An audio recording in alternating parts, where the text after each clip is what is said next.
नमस्कार विद्यार्थी मित्रांनो. इयत्ता 8वीतील सामान्य विज्ञान या विषयामधील प्रकरण क्रमांक 10 पेशी आणि पेशी अंगके यावर आधारित व्हिडिओ क्रमांक 4 आपण अभ्यासणार आहोत. मागील व्हिडिओमध्ये आपण पेशी म्हणजे काय, पेशीचे विविध भाग कोणते, तसे पेशी व्यक्तिका, प्रद्रव्य पटल, पेशी द्रव इत्यादींचा आपण अभ्यास केलेला आहे. आजच्या व्हिडिओमध्ये आपण तंतुकणिका तंतुकणिका कशाला म्हणतात, तिचे कार्य कोणते आणि त्याची रचना कशी असते, रिक्तिका रिक्तिका कशाला म्हणतात आणि रिक्तिकेचे कार्य, रचना, त्यानंतर हरितलवकांचे कार्य इत्यादी भाग यावर आपण या व्हिडिओमध्ये अभ्यास करणार आहोत. चला तर मग आजच्या व्हिडिओला आपण सुरुवात करूया. तंतुकणिका तंतुकणिका म्हणजे काय? तुमच्या वर्गातील पंखे, दिवे तसेच शाळेतील संगणक कोणत्या ऊर्जेवर चालतात? ही ऊर्जा कुठून निर्माण होते? मला माहित आहे की आपल्या वर्गामधील पंखे, दिवे हे विद्युत ऊर्जेवर चालतात आणि विद्युत ऊर्जासाठी आपण जनरेटरचा वापर करतो किंवा पॉवर हाऊसचा वापर करतो आणि तेथे आपण ऊर्जेची निर्मिती होते. त्याचप्रमाणे प्रत्येक पेशीला ऊर्जेची गरज असते आणि पेशीला ऊर्जा पुरवण्याचे काम हे तंतुकणिके करतात. इलेक्ट्रॉन सूक्ष्मदर्शकाखाली पाहिल्यास तंतुकणिकेचे दुहेरी आवरण बनलेले दिसते. या आकृतीचे आपल्याला निरीक्षण करायचे आहे. बघा, या आकृतीमध्ये बाहेरील आवरण जे आहे ते सचित्र आहे, तर आतील आवरण हे घड्यांनी बनलेले आहे. या घड्यांनाच आपण सिका असे म्हणू आणि तंतुकणिकेच्या आतील पोकळीत असलेली जेली सदृश्य द्रव्यात म्हणजे या ठिकाणी आपल्याला रायबोसोम, फॉस्फेट कण, डीऑक्सीरायबोन्यूक्लिक आम्ल म्हणजे डीएनए रेणू इत्यादी असतात. ते प्रथिने संश्लेषित करतात आणि तंतुकणिका कर्बोदके व मेदांचे विक्रांच्या साह्याने ऑक्सिडेशन करतात आणि या प्रक्रियेत मुक्त झालेली जी ऊर्जा असते ती एटीपीच्या स्वरूपात साठवली जाते. या तंतुकणिकेची आकृती तुम्हाला आपल्या वहीमध्ये काढायची आहे. त्याच्या विविध अंगांना तुम्हाला नावे द्यायची आहे. बाह्य आवरण कोणते, आतील आवरण कोणते आणि त्याच्या सशिका कोणत्या, आतमध्ये जो घटक असतो तो म्हणजे रायबोसोम, फॉस्फेट कण, डीऑक्सीरायबोन्यूक्लिक आम्ल म्हणजे डीएनए आणि या सर्व गोष्टी तुम्हाला इथे दर्शवायच्या आहेत. आपल्याला एक माहित आहे की प्राणी पेशीपेक्षा वनस्पती पेशीत तंतुकणिकेची संख्या ही कमी असते. आता या तंतुकणिकेचे कार्य कोणते हा भाग आपण अभ्यास. तर तंतुकणिकेचे कार्य बघा, एटीपी हे ऊर्जा समृद्ध संयुग तयार करणे हे एटीपीचे कार्य म्हणजेच तंतुकणिकेचे कार्य. एटीपी हे ऊर्जा समृद्ध संयुग तयार करणे म्हणजे तंतुकणिका ही आवरावत सारखं कार्य करते आणि आपल्या ऊर्जा तयार करण्याचं मुख्य कार्य हे तंतुकणिका करते. तर एटीपी मधील ऊर्जा वापरून स्वतःसाठी प्रथिने आणि कर्बोदके, मेद यांचे संश्लेषण करणे ही सुद्धा तंतुकणिकेचे कार्य आहे. ठिकाणी बघा, आपल्याला माहित आहे का, लोहित रक्तकणिकेत तंतुकणिका नसतात, त्यामुळे त्या पेशी जो ऑक्सिजन वाहून नेतात तो त्यांच्या स्वतःसाठी वापरल्या जात नाही. लोहित रक्तकणिकेत तंतुकणिका जर असल्या तर काय झालं असतं, तर त्यांनी जो ऑक्सिजन वाहून नेला असता त्या ऑक्सिजन स्वतःसाठी वापरला असता. इतर पेशी अंगकांना किंवा इतर पेशींना ऑक्सिजन पुरा पडला असता आणि याच कारणासाठी लोहित रक्तकणिकेमध्ये ऑक्सिजन तंतुकणिका नसते आणि त्यामुळेच प्रत्येक पेशीला ऑक्सिजनचा व्यवस्थित पुरवठा केला जातो. पुढचा प्रश्न बघा, या ठिकाणी दिलेला आहे, तंतुकणिकेच्या आतील आवरण सिकायुक्त असण्याचा फायदा काय? आपल्याला माहित आहे तंतुकणिकेचे आतील आवरणामध्ये काय काय असतो, तर यामध्ये ऑक्सिडेशन करण्याकरता रायबोसोम्स, फॉस्फेट कण, डीऑक्सीरायबोन्यूक्लिक आम्ल इत्यादी घटक असतात. त्यामुळे त्यांना मोठा स्पेस मिळतो आणि ऑक्सिडेशनचे कार्य चांगल्या प्रकारे होते. त्यानंतरचा पुढचा भाग आहे रिक्तिका, व्हॅक्युल्स. तर व्हॅक्युल्स कोणाला म्हणू आपण? पेशीतील घटक द्रव्यांची साठवण करणारी पेशी अंग म्हणजे रिक्तिका. म्हणजेच रिक्तिका म्हणजे काय हे जर आपल्याला व्याख्या विचारली तर आपल्याला असं सांगता येईल की पेशीतील घटक द्रव्यांची साठवण करणारी पेशी अंग म्हणजे रिक्तिका. रिक्तिकांना ठराविक आकार नसतो, तर पेशीच्या गरजेनुसार रिक्तिकेची रचना बदलत असते. रिक्तिकेचे पटल एक पदरी असते. त्या ठिकाणी आपण आकृतीकडे बघू. बघा, ही रिक्तिकेची आकृती आहे. या ठिकाणी रिक्तिकेला असा ठराविक आकार नाहीये आणि त्यामुळे त्याची रचना त्या पेशीच्या गरजेनुसार बदलत असते आणि रिक्तिकेची हे जे पटल आहे ते एकपत्री आहे. रिक्तिकेचे कार्य. पेशीचा परासरणीय दाब नियंत्रित ठेवणे सर्वात मोठं कार्य रिक्तिकेचं आहे. 2.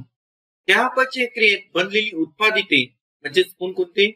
ग्लायकोजेन, प्रथिने, पाणी साठवणे. 3. प्राणीपेशीत रिक्तिका टाको पदार्थ साठवतात. तर अमिबाच्या रिक्तिकेत अन्न पचनपूर्व साठवले जाते. म्हणजेच प्राणीपेशीमध्ये रिक्तिकेमध्ये जे टाको पदार्थ आहे म्हणजे चयापचय क्रियेमध्ये जे उत्पादित तयार झाले आहेत त्यामध्ये टाको पदार्थ तयार झाले हे सर्व साठवण्याचं कार्य रिक्तिकेमध्ये केले जाते. आणि अमिबा सारख्या रिक्तिकेमध्ये अन्न पचनापूर्वी सुद्धा रिक्तिकेमध्ये साठवले जाते. 4. वनस्पती पेशीत रिक्तिका पेशीद्रव्याने भरलेले असून त्या पेशीला ताठरता व दृढता देण्याचे कार्य सुद्धा रिक्तिका केल्या जाते. तर हा सर्व महत्वाचा भाग आहे. विद्यार्थी मित्रांनो, एनएमएस शिष्यवृत्ती परीक्षेमध्ये यावर आधारित प्रश्न विचारले जाऊ शकतात. त्यानंतरचा पुढचा भाग आपण बघू लवके. या ठिकाणी लवके कशाला म्हणतात? त्यालाच म्हणू आपण प्लॅस्टिड्स. बघा, वनस्पतीच्या पानांना हिरवा रंग असतो तर फुलांना लाल, पिवळा, केशरी असे विविध रंग असतात. आणि हे कशामुळे असतात? तर असे रंग देणारी एक अंग ही वनस्पती पेशीमध्येच आढळते, ते म्हणजे लवक. तर लवके ही द्विपटलयुक्त असून 2 प्रकारचे असतात. बघा, वनस्पती कोणत्या वनस्पतीच्या भागांना कोणता रंग असतो आणि त्यासाठी कोणतं रंगद्रव्य त्याला कारणीभूत असते हे बघू. या ठिकाणी बघा, हिरवा रंग आपल्याला माहिती आहे पानांना हिरवा रंग असतो. तर हिरवा रंग त्यामध्ये रंगद्रव्य आहे हरितद्रव्य, त्याला म्हणू आपण क्लोरोफिल. लाल रंग उदाहरणार्थ गाजर, या ठिकाणी कॅरोटीन म्हणजे गाजरला इंग्रजीमध्ये कॅरोट म्हणतात. कॅरोटीन यावरून लक्षात ठेवायचं कॅरोटीन.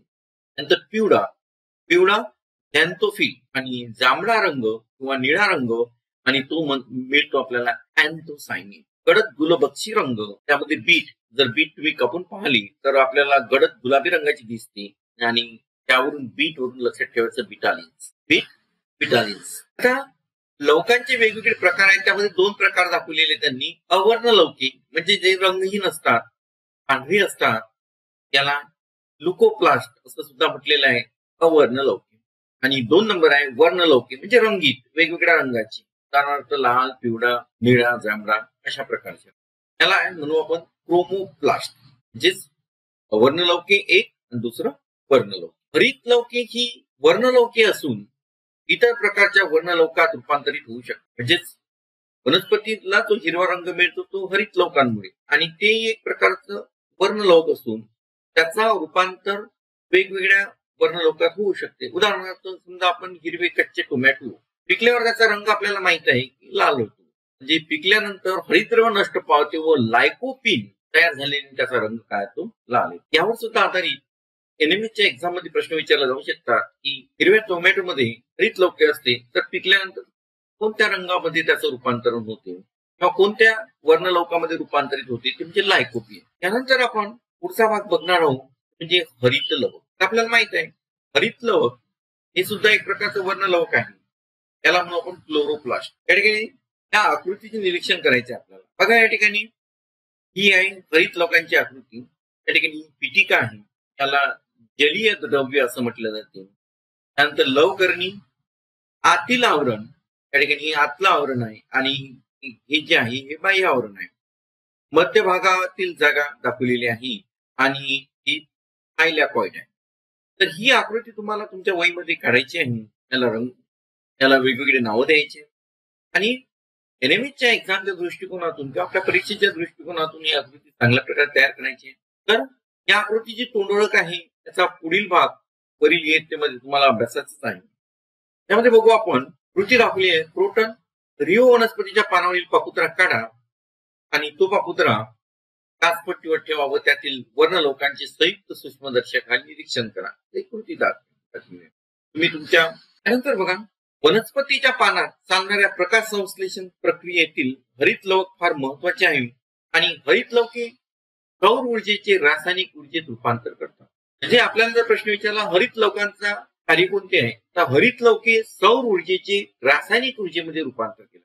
आणि हरित लवकांच्या पिटिकेमध्ये ही पिटिका, या पिटिकेमध्ये कोणकोणते घटक आहेत तर प्रकाश संश्लेषणासाठी आवश्यक असणारे विकरे म्हणजे एन्झाईम डीएनए म्हणजे डीऑक्सीरायबोन्यूक्लिक आम्ल आणि रायबोसोम्स व पिष्टमय पदार्थ असतात आणि यामुळेच प्रकाश संश्लेषण क्रियेमध्ये हरितलवके सौर ऊर्जेचे रासायनिक ऊर्जेमध्ये म्हणजेच अन्नामध्ये रूपांतरित करतात. त्यानंतर पाहू लवकांची कार्य. हरितलवके सौर ऊर्जा शोषून तिचे रासायनिक ऊर्जेत म्हणजेच अन्नात रूपांतर करतात, पहिलं कार्य. दुसरं, वर्णलवकामुळे फुले व फळे यांना रंग प्राप्त होतो. म्हणजे आपल्याला माहित आहे की गाजर त्याला केसरी रंग असतो, पिकलेले टमाटे हे लाल रंगाचे असतात, तर हिरवे टोमॅटो हिरव्या रंगाचे असतात. आणि 3 आहे, वर्णलवकामुळे ही पिष्टमय पदार्थ मेद आणि प्रथिनांचे संश्लेषण व साठवण करतात. म्हणजे अवर्णलवके जी असतात ती पिष्टमय पदार्थ मेद आणि प्रथिनांचे संश्लेषण आणि साठवण करतात. हे महत्वाचं कार्य या लवकांचं आहे. तंतुकणिका आणि लवके या दोन्ही मध्ये डीएनए व रायबोसोम्स असल्याने ही अंग स्वतःची प्रथिने स्वतः तयार करू शकते. पेशीच्या रचनेत व अंगकाचा अभ्यास केल्यानंतर तुमच्या लक्षात आले असेल की वनस्पती व प्राणी पेशी यामध्ये आढळणाऱ्या अंगकामुळेच पेशीतील कार्य सुरळीतपणे चालू शकते. म्हणजे या वनस्पती पेशी आणि प्राणी पेशी यामध्ये वेगवेगळे अंगक आढळतात आणि या अंगकामुळेच पेशीचे कार्य सुरळीत चालते. आणि या विकसित पेशींना दृश्य केंद्रकी पेशी असे म्हणतात. या अगोदरच्या इयत्तेमध्ये आपण आधी केंद्रकी पेशींचा अभ्यास केलेला असतो आणि या आधी केंद्रकी पेशी या जीवाणूमध्ये आढळतात. या ठिकाणी दाखवलेला आहे आपल्याला दृश्य केंद्रकी पेशी आणि आधी केंद्रकी पेशी म्हणजे युकॅरियोटिक सेल्स अँड प्रोकॅरियोटिक सेल यामध्ये बघा यांचा आकार. तर दृश्य केंद्रकी पेशी असतात त्यांचा आकार 5 ते 100 मायक्रोमीटर आहे, तर आधी केंद्रकी 1 ते 10 मायक्रोमीटर आहे. गुणसूत्रांची संख्या या ठिकाणी एकापेक्षा जास्त गुणसूत्रांची संख्या आहे, तर आधी केंद्रकी पेशीत एकच गुणसूत्र असते. या ठिकाणी केंद्रक बघा आपल्याला माहित आहे की दृश्य केंद्रकीमध्ये आपण इलेक्ट्रॉन मायक्रोस्कोपने जेव्हा पाहतो त्यावेळेस आपल्याला केंद्रक पटल, केंद्रकी व केंद्रक द्रव्य असलेले सुस्पष्ट केंद्रक दिसते. आणि आधी केंद्रकीमध्ये केंद्रक सदृश्य केंद्रकाप असतो जो जीवाणूमध्ये असतो.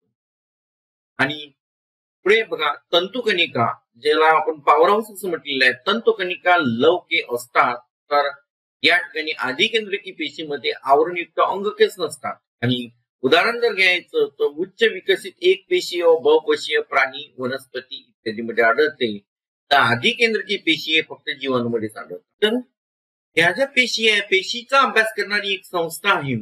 कार्य संस्थांचे या ठिकाणी आपल्याला दिलेले राष्ट्रीय पेशी विज्ञान केंद्र, national centre for sale science, म्हणजे आपल्याला NCCS याविषयी जर विचारलं किंवा याचा फुल फॉर्म विचारला तर त्याचा आपल्याला फुल फॉर्म आहे National centre for sale Science. ही एक भारत सरकारच्या जैव तंत्रज्ञान विज्ञान विभागाअंतर्गत कार्यरत असलेली स्वायत्त संस्था आहे. या संस्थेचे कार्यालय कुठे आहे तर ते कार्यालय सावित्रीबाई फुले पुणे विद्यापीठाच्या आवारात असून पेशी जीव विज्ञानामध्ये संशोधन करते, राष्ट्रीय प्राणी पेशी भंडारासाठी सेवा देण्याचे प्रमुख कार्य करते, तसेच कॅन्सर सारख्या रोगावर सुद्धा उपचाराबाबत संशोधन कार्य करत आहे.